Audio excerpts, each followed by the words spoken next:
The Senate and House Ag Committees are busy working on the next Farm Bill, which will cover commodities, specialty crops, livestock, and more. This legislation will impact every farmer, rancher, and rural business for the next 5 years. Make sure you don't miss insights and analytics that only Agri-Pulse and its top-notch team of well-connected experts can provide. Register today for a free trial at agripulse.com and click the subscribe button, or email us at pam@agri-pulse.com. You don't want to miss this Farm Bill coverage. Welcome back to another episode of Meet the Lawmaker. We are joined this week by Representative John Duarte, who represents California's District 13.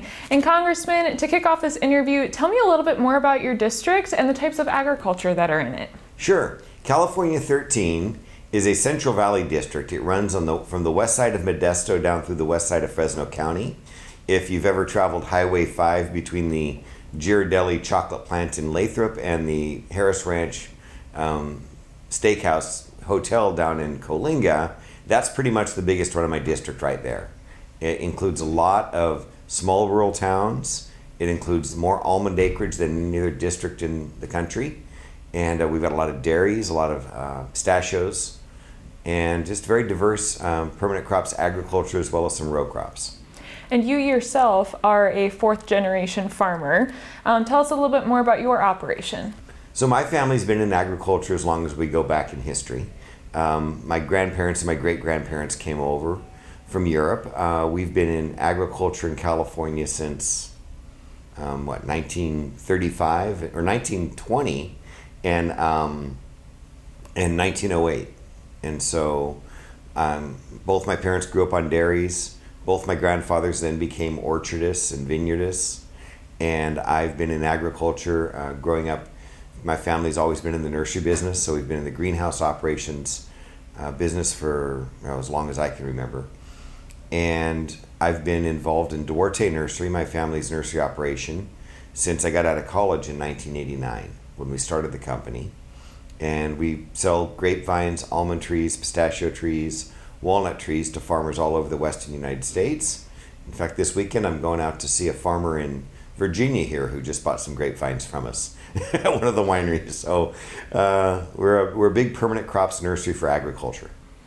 Okay, and let's talk a little bit more about your reason for wanting to, do you still farm while in office? Yes. Okay, so what made you want to run for office?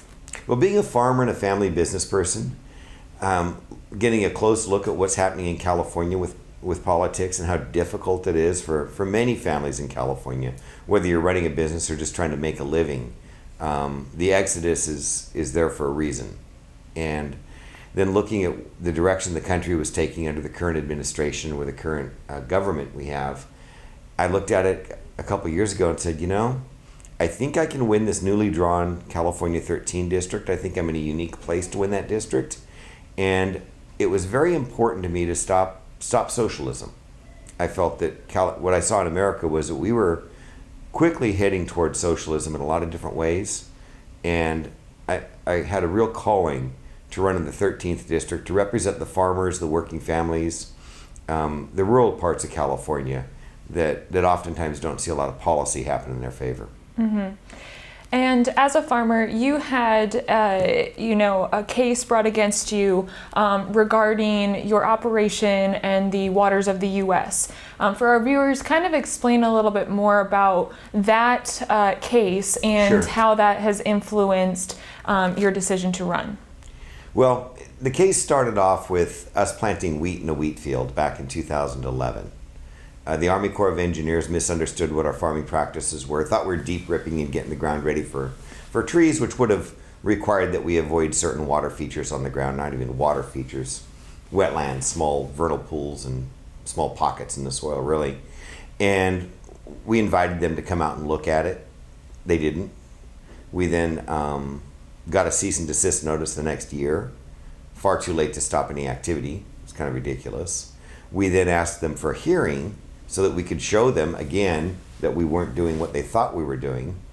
When they wouldn't give us a hearing and they kicked us up to enforcement, we then had the Pacific Legal Foundation, which is a pro bono, right-leaning civil rights law firm in Sacramento, file a case against the Army Corps of Engineers on our behalf for the Fifth Amendment due process lawsuit.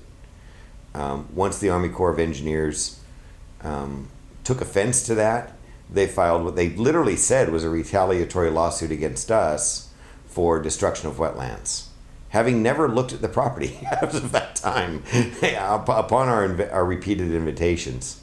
When the Army Corps came out to the property, and the Department of Justice, a 10-person Department of Justice team came on the property for 2 weeks, dug 2-foot holes in the wetland features that they thought we'd ripped 3 feet deep, 20 different times. They then came back in their expert report and said the tillage was 4 to 7 inches deep, just as the Duarte said it was, and we still believe they destroyed the wetlands.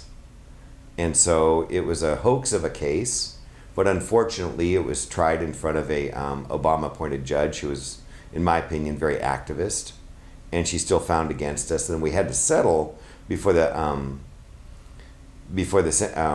penalty phase of the trial. The Army Corps at that time was recommending between $28 and $40 million in damages against my family for planting wheat in a wheat field that had been planted many times prior. And we planted that wheat through 20 acres of wetland features that had been planted through many times prior. And none of that is disputed. Mm-hmm. And so it was a very, very frustrating, very destructive, and very threatening prosecution. I think when you look at Washington and see what doesn't get prosecuted sometimes, it's very odd that a family would be prosecuted for planting wheat in a wheat field on this set of facts. Mm-hmm.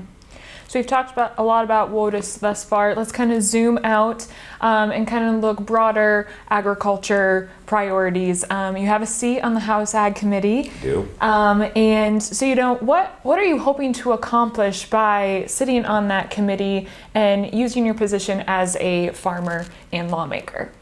Well, I'm on 3 subcommittees there. I'm on the forestry subcommittee, and I farm wine grapes up in the Sierra Nevada mountains in the El Dorado National Forest. So we clearly see that forest policy is detrimental to a lot of rural communities. The forests are overgrown, they're catching fire, and they're burning catastrophically. They're causing all kinds of health concerns and safety concerns in mountain environments. They're smoking up a lot of really good wine grapes each year, both over on the North Coast as well as in the Sierra Nevadas. So I want to see more sustainable forestry and more sensible forestry management there. I am on the Biotechnology Research and Conservation Committee.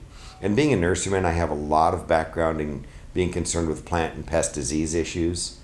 We've invested in biotechnology in my family business over the years, and we have a very strong reliance in our company on the clean stock or the foundation plant services resources in California. So I bring a very unique perspective on that. I'm also a businessman and a farmer myself. We grow almonds and wine grapes and walnuts. I use crop insurance. I work with farm credit.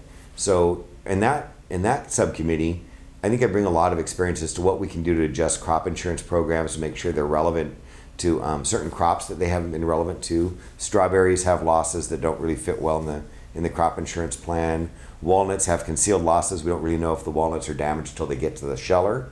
And then when they're shelled, we find out what the actual yield is. So we need to modify the crop insurance program to accommodate some of the walnuts. And then some family farms that have diversity within them and may be too large to qualify for some of the disaster relief programs need to be able to use crop insurance products that are relevant to them, where they can buy up their crop insurance, and I'm hoping have kind of a revenue assurance through the crop insurance program if they have catastrophic economics combined with catastrophic weather events that cause larger family operations to suffer kind of very large losses in some years. We don't want them to get rich on the government, but we still want to make sure that these family farms know that there's some revenue coming in and they can work with their banks to kind of play again next year. And right now in California, we're certainly seeing some large family operations on their heels from the flooding, from the frost last year, from the economy, from some of the market conditions out there on some of the commodity crops. We need to make sure that these family farm operations stay viable through hard times. Mm-hmm. So as the Farm Bill discussions ramp up, how are you hoping to be engaged in that conversation and work with, across the aisle in getting a bipartisan Farm Bill done on time? So far, we had a markup today on 4 separate bills in the Ag Committee, the full Ag Committee, and they went through with a lot of consensus. There were very few votes against any of the bills. They're all good bills. One had to do with ag tech and spatial technology. Another one had to do with making sure we had ag inspectors with beagles in the airports and transportation centers to find, anything that could come in and threaten agriculture. So we're doing quite well as a committee working together. There's going to be a few things that we snag on that we have to arm wrestle a bit over. On the Republican side, there's interest in making sure that there's a work requirement for able-bodied adults that are getting SNAP. And we'll always have to argue over the numbers and make sure that what we do in the Ag Committee makes sense for America and is a good investment. Mm-hmm. Well, that's all we have time for today, but Congressman Duarte, thank you so much for joining us. Well, thank you. I'll look forward to seeing it on Agri-Pulse.